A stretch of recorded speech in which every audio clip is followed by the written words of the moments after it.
Today we have Stella Chu from Infosys with us, and we are going to hear her view on gender equality. Hey Stella, Hi, Louise.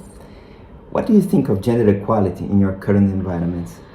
I think inequality happens when a group of people's disadvantaged situation is benefiting another group of people. For instance, slavery. It allows for a group of people to benefit from cheap labor across generations. For women as well, for centuries, women are denied financial freedom to lock them into roles that benefit men and families, obviously. Well, I think when we want to take out inequality, the key is to find out who is benefiting from the observed inequality.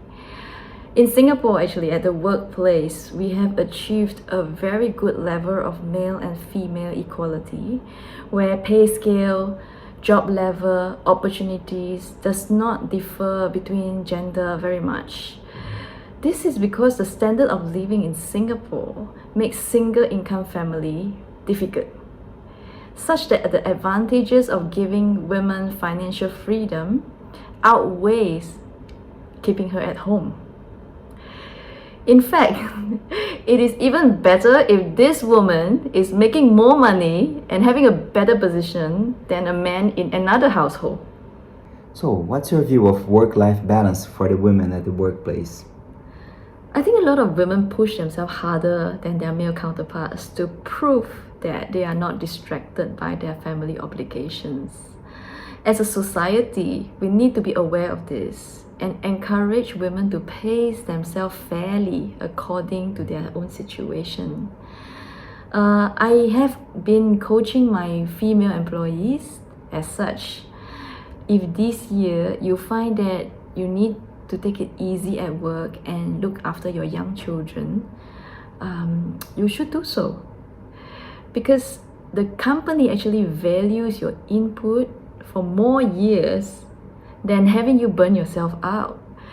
Actually, having a choice to do what you want to do is more empowering than proving that you can dedicate yourself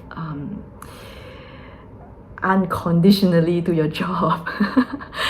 So I think the important thing is to just let yourself know and let your manager know that at work this year is going to be a normal year. It's not a year where you plan to excel for and go for that promotion. So just pace yourself and don't burn yourself out. I think that's important. Actually, men can do the same for themselves. Actually, in Sweden, both men and women enjoy the same length of paternity and maternity leaves. This takes out the stigma against hiring a woman. I think this is something that many countries can follow. In fact, I think it levels out the playing field quite a bit, because when daddy has that number of months alone at home holding the fort, it actually gives them a chance to understand the level of commitment and effort needed in a household with kids. And how's your journey been as a female employee and then as a female leader? I am very lucky to be in Singapore, where the glass ceiling is not so apparent.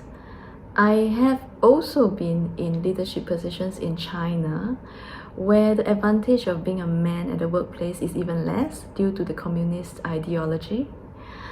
On the flip side though, I find that women are then expected to do it all, be exceptional at work and then be the main pillar at home. And until such time our biology drastically changes and maternal instincts are different, I don't think this pressure will be off. In fact, I wasn't a very understanding female leader for a long time because I did not have my own child until I was 40. After I had my child, I started to understand how much faster I have to work just so that I can reduce overtime, and how team building activities on weekends take a toll on the family life. So I guess given how much the workplace is benefiting from female participation, we need to face this issue heads on. We need to create a better environment for female at work so that they don't have to take so much pressure from this balancing act. What's the superpower you bring to work as a female?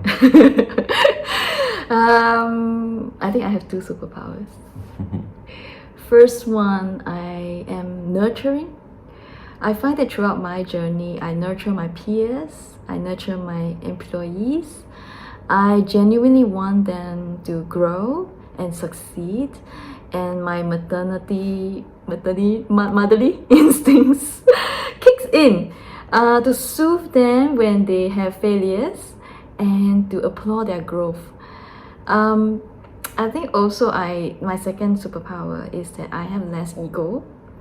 I am quite upfront with what I can and cannot do. So I see my role as serving the company that I work for, and that is more important than who I am and what I want to be and what I need to prove about myself. So it just makes work and collaboration a lot easier. How has your current company contributed to your success? I'm very lucky to have good bosses.